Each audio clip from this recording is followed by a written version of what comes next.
ज्ञानस्वरूपं निजबोधरूपं योगीन्द्रमीशं बहुरोगिवैद्यं श्रीमद्गुरुं नित्यमहं नमामि। श्रीमद्गुरुं नित्यमहं नमामि। ॐ यं ब्रह्मा वरुणेन्द्ररुद्रमरुतः स्तुवन्ति दिव्यैस्तवैः वेदैः साङ्गपदक्रमोपनिषदैः गायन्ति यं सामगाः ध्यानावस्थिततद्गतेन मनसा पश्यन्ति यं योगिनो यस्यान्तं न विदुः सुरासुरगणाः। देवाय तस्मै नमः। देवाय तस्मै नमः। नारायणं नमस्कृत्य नरं चैव नरोत्तमं देवीं सरस्वतीं व्यासं ततो जयमुदीरयेत्। बोलिए लक्ष्मी नारायण भगवान की जय। उमापति महादेव की जय। कार्तिक मास की जय। ओम इष्ट देवीभ्यो नमः, कुलदेवीभ्यो नमः, स्थान देवीभ्यो नमः, ग्राम देवीभ्यो नमः, कृतकर्म प्रधान देवीभ्यो नमः, सर्वेभ्यो देवेभ्यो नमो नमः। अथ अष्टमो अध्यायः। नारद उवाच।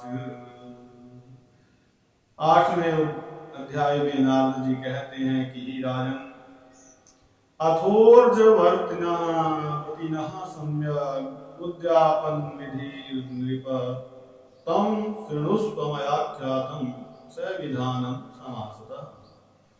कि हे राजन, इसके बाद अब मैं कार्तिक व्रत करने वाले को उद्यापन की विधि भली भांति बताता हूं। ऊर्ज शुक्ल चतुर्दश्यां कुर्याद उद्यापनम व्रति व्रत पूर्ति फलार्थम च विष्णु प्रीत्यर्थ नियुज्य। व्रत पूर्ण होने का जो फल है उसे पाने और भगवान विष्णु की प्रसन्नता के लिए कार्तिक शुक्ल चतुर्दशी के दिन व्रत का उद्यापन करें। अब जो व्रत करते हैं उसका जो पूर्ण फल है वो कब मिलता है? जब उद्यापन करते हैं। तो अगर पूर्ण फल प्राप्त करना है फल का तो उद्यापन करें। उसकी विधि यहाँ पर बताई जा रही है।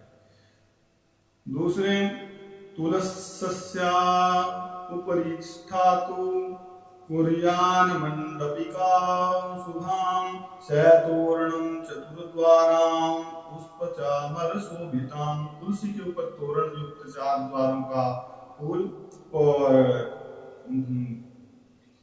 4 द्वारों का फूल और चमरों से शोभित सुंदर मंडप बनाए। और उसके चारों बताया कि द्वारेषु द्वारपालाश्च पूज्येन मृण्मयां पृथक् पुण्यशीलं सुशीलं च जयं विजयमेव च। उसके चारों द्वारों पर मृत्तिका के बने पुण्यशील, सुशील, जय और विजय, इन चारों विष्णु भगवान के द्वारपालों की पूजा करे। और बताया कि तुलसी मूल देशे च सर्वतो भद्रमुत्तमं चतुर्भिर वर्णकैः सम्यक् शोभाढ्यं समलंकृतम्। कि तुलसी के समीप चारों ओर रंगों से भली भांति शोभायुक्त अच्छे प्रकार से अलंकृत उत्तम सर्वतोभद्र चक्र बनावे। ये सर्वतोभद्र मंडल एक प्रकार से देवताओं के पूजन की विशेष विधि होती है। कई प्रकार की वेदियां बनाई जाती हैं देवताओं को बुलाने के लिए, उनको बिठाने के लिए, उनकी पूजा के लिए। उसमें से एक प्रसिद्ध है सर्वतोभद्र मंडल। विशेष विधि से उसकी पूजा की जाती है और विभिन्न देवताओं को स्थापित किया जाता है उसमें। तो वो सर्वतोभद्र मंडल बनाना है। और बताया कि उसके ऊपर पंचरत्न युक्त और श्रीफल से शोभित शुभ कलश स्थापित करे। और फिर उस कलश पर शंख गदा को धारण किए हुए और पीले रेशमी वस्त्रों को पहने हुए लक्ष्मी सहित देव देवेश विष्णु भगवान की पूजा करें। पूजिए तत्र देवीशं शंख चक्र गदाधरम पोष्णेय पीतवस्त्रम युक्तम जलधि कन्यया। यानी कि भगवान विष्णु का जलधि कन्या कन्या जलधि कन्या, जलधि की कन्या कौन है? मतलब समुद्र की कन्या लक्ष्मी जी। यानी कि उसके ऊपर लक्ष्मी और नारायण, विष्णु भगवान और लक्ष्मी जी दोनों की जो है पूजा करें। और व्रती उस मंडल में इंद्र आदि लोकपालों की भी पूजा करें। और द्वादशी को भगवान जागे, त्रयोदशी को देवताओं के द्वारा देखे गए, और चतुर्दशी को पूजित हुए, चतुर्दशी को उनकी पूजा हुई। तो इसलिए चतुर्दशी तिथि को शांत तथा सावधान मन होकर के भक्ति से व्रत करें। चतुर्दशी का बड़ा महत्व बताया यहाँ। और पूजिए देव देवी सौवर्णम गुरुवन्मुख्य उपचारे षोडशभिर्नाना भक्ष्य सुमंडिता। षोडशभिर्नाना भक्ष्य सुमंडिता।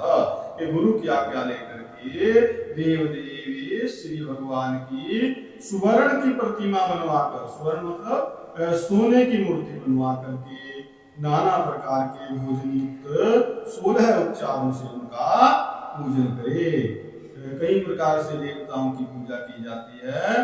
पंचोपचार 5 उपचारों से, 16 उपचारों से, 20 उपचारों से, राजोपचारों से।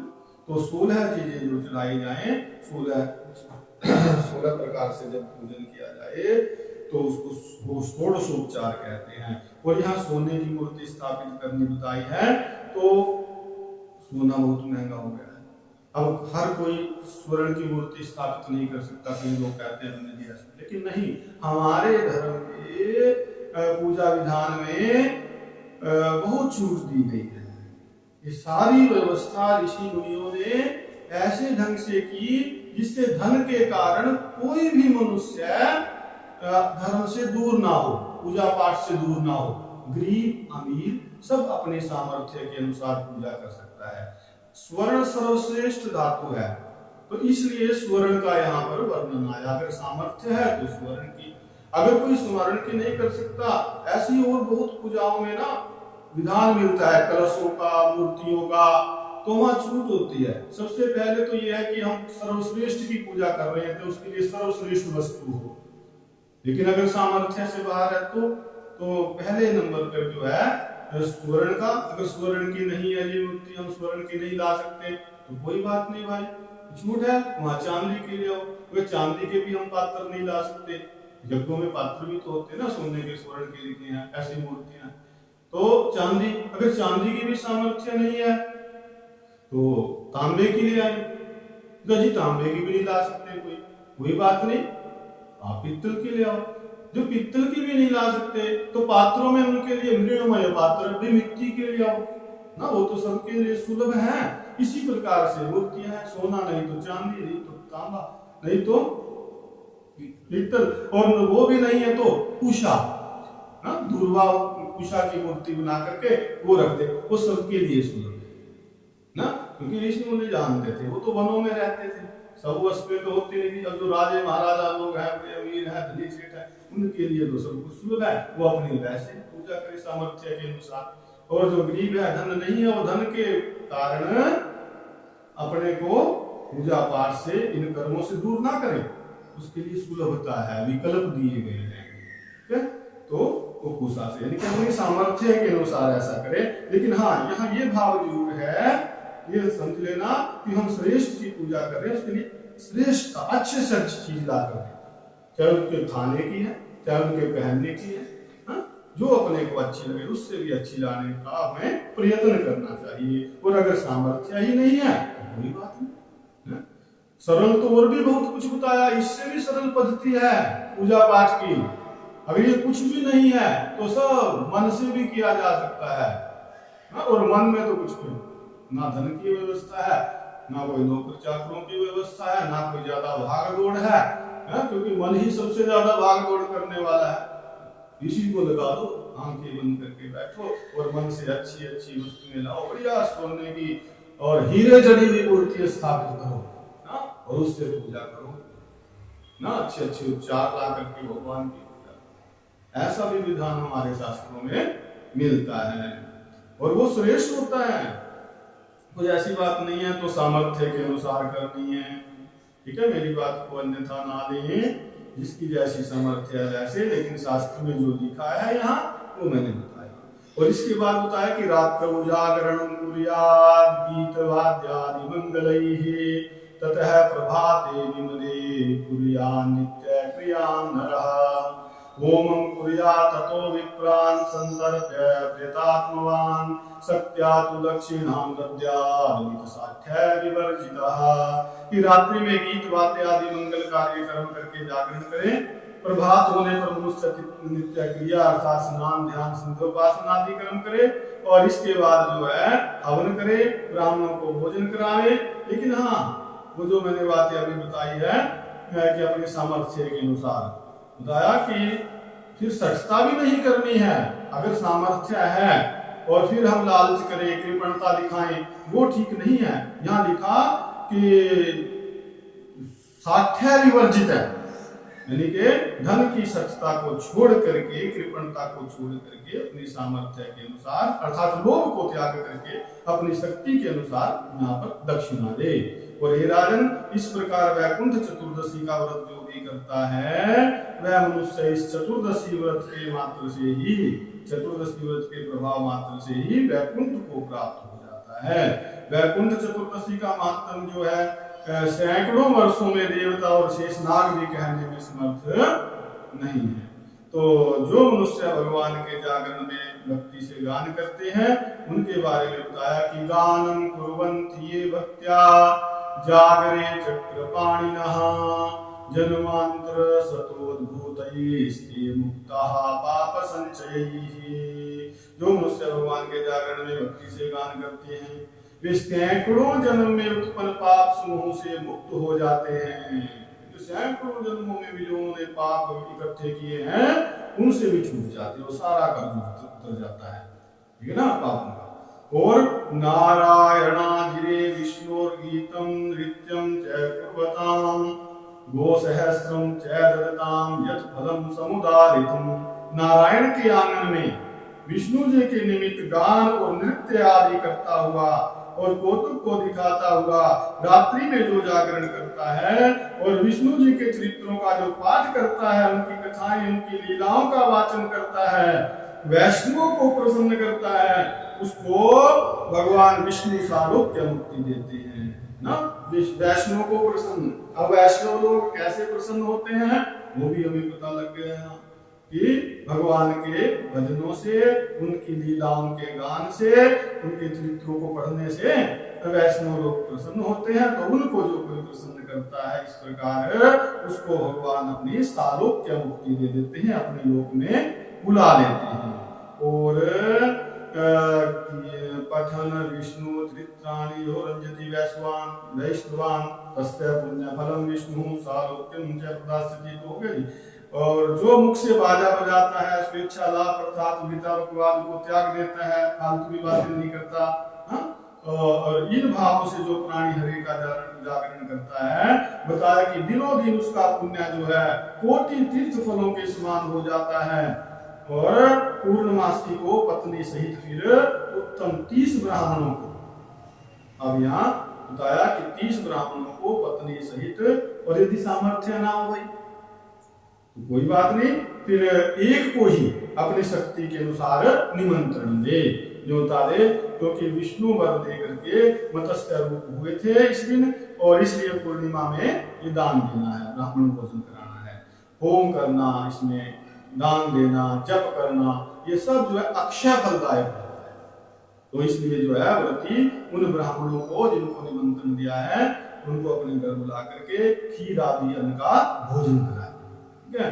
और अतो देवा इत्यादि 2 ऋचाएं वेद के 2 मंत्र हैं, उनसे तिल और खीर का हवन करें। और प्रीत्यर्थम देव देवस्य देवानां च पृथक पृथक दक्षिणां च यथाशक्तिं प्रदद्यात् प्रणमेच्यताम्। कि देव देव जो विष्णु हैं उनके तथा देवताओं की प्रीत्यर्थ, उनकी प्रीति के लिए, ठीक है, प्रसन्नता के लिए पृथक पृथक अलग अलग यथाशक्ति दक्षिणा, तो दक्षिणा ही है लेकिन यथाशक्ति मतलब अपनी सामर्थ्य के अनुसार, और उनको प्रणाम करें। ठीक है जी। और इसके बाद बताया कि पुनर्देवं समभ्यर्च्य देवांस तुलसीं तथा ततो गां कपिलां तत्र पूजयेत् विधिना प्रति। इसके बाद फिर पुरुष जो है भगवान की पूजा करके देवताओं तथा तुलसी और कपिला गाय का पूजन करे, और व्रत का उपदेश करने वाले गुरु का भी पूजन करना है, उनकी पत्नी सहित। गुरु व्रतोपदेष्टारं वस्त्रालंकारणादिभिः सपत्नीकं समभर्च्य ताश्चरित्रान् क्षमापयेत् अभर्च्य। ठीक है जी। तो व्रत का उपदेश करने वाले गुरु की पत्नी से, गुरु का अपने गुरु जी का पत्नी सहित वस्त्र आभूषण आदि से पूजन करके ब्राह्मणों से फिर क्षमापन करावे।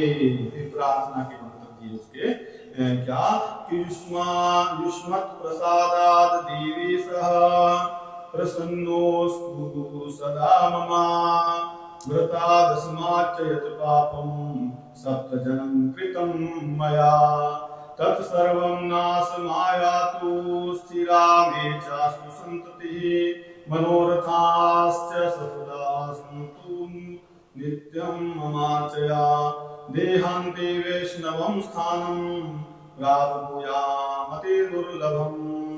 2.5 श्लोक यहाँ आए हैं। इन 2.5 श्लोकों में प्रार्थना है कि तुम्हारे प्रसाद से, ही ब्राह्मण देवताओं ब्राह्मणों से हाथ जोड़ के प्रार्थना करनी है कि तुम्हारे प्रसाद से देवताओं के स्वामी भगवान मेरे ऊपर सदा प्रसन्न रहे, सदा खुश रहे, और इस व्रत से 7 जन्मों में किए हुए जो मेरे पाप हैं वो नाश को प्राप्त हो, अर्थात मेरे पाप नष्ट हो जाएं, और मेरी इस पूजा से मेरे मनोरथ जो मेरी इच्छाएं हैं वो सफल हो। और फिर बताया कि देहांत के समय, एक प्रार्थना कि देहांत के समय में मैं अति दुर्लभ वैष्णव स्थान को प्राप्त करूं। श्रेष्ठ स्थान बताए हैं जहाँ वैष्णव लोग रहते हैं, जहाँ विष्णु भगवान ने कुछ किया है, अवतार लिया है, लीलाएं की है, वो वैष्णव स्थान, क्योंकि वहां मरने मात्र से मुक्ति हो जाती है और अंत में भगवान के भक्त दिखाई देते हैं, उनके दर्शन होते हैं, उनसे वार्तालाप, भजन कीर्तन, और अंतर्मति सुगति, एक कहावत है, तो उसके अनुसार भी तो ये इच्छा यहाँ पर प्रकट की। तो ये प्रार्थना की कि जब मैं मरूं तो वैष्णव स्थान को प्राप्त करूं, समय में वैष्णव स्थान में अंतकाल में मेरे प्राण जाएं, और इस प्रकार उस ब्राह्मण से क्षमापन करके और प्रसन्न करके उनको विसर्जन करे।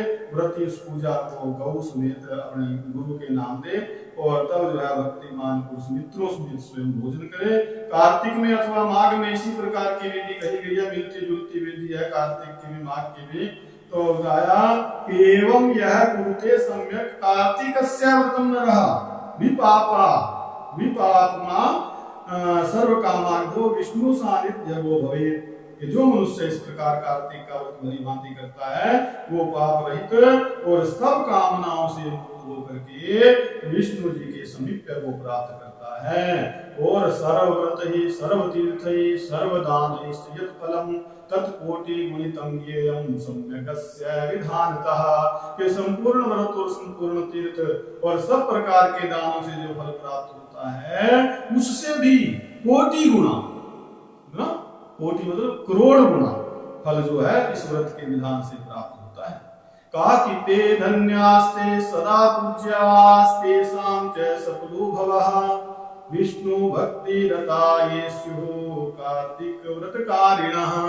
वे धन्य हैं और वे सदा पूज्य हैं और उनका जन्म सफल है जो विष्णु भक्ति में रत होकर के कार्तिक मास का व्रत करते हैं। कहा कि देह स्थितानि पापानि कंपम यान्ति तद्भयात्। देह में स्थित पाप जो है उस व्रत के भय से कंपायमान हो जाते हैं और कहते हैं कि भाई इस मनुष्य ने तो कार्तिक का व्रत कर लिया, अब हम कहां जाएं। अर्थात जो कार्तिक मास का व्रत करता है उसकी देह में उसके शरीर में पाप नहीं रह पाते, उसको छोड़ के चले जाते हैं, कांपते हैं पाप।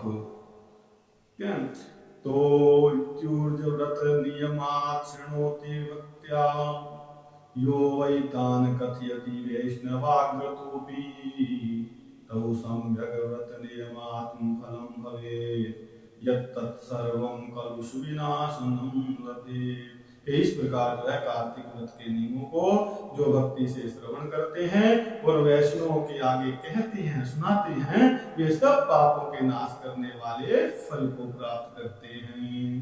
तो यहाँ जो है कार्तिक व्रत का एक उद्यापन के बारे में बता दिया है पहले ही।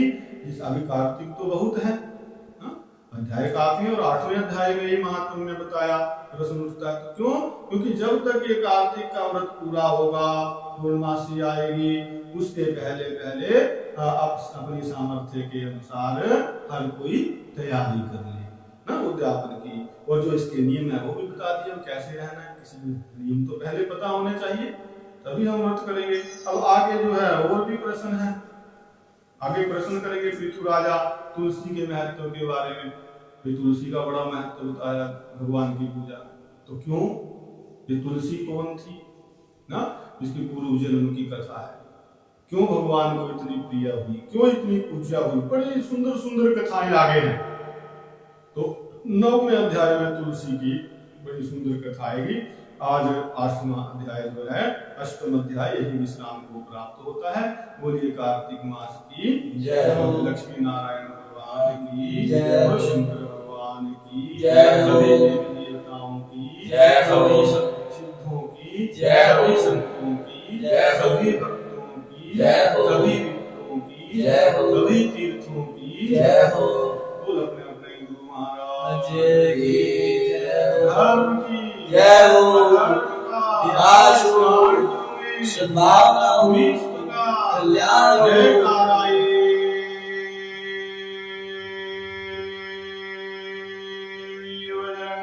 हर हर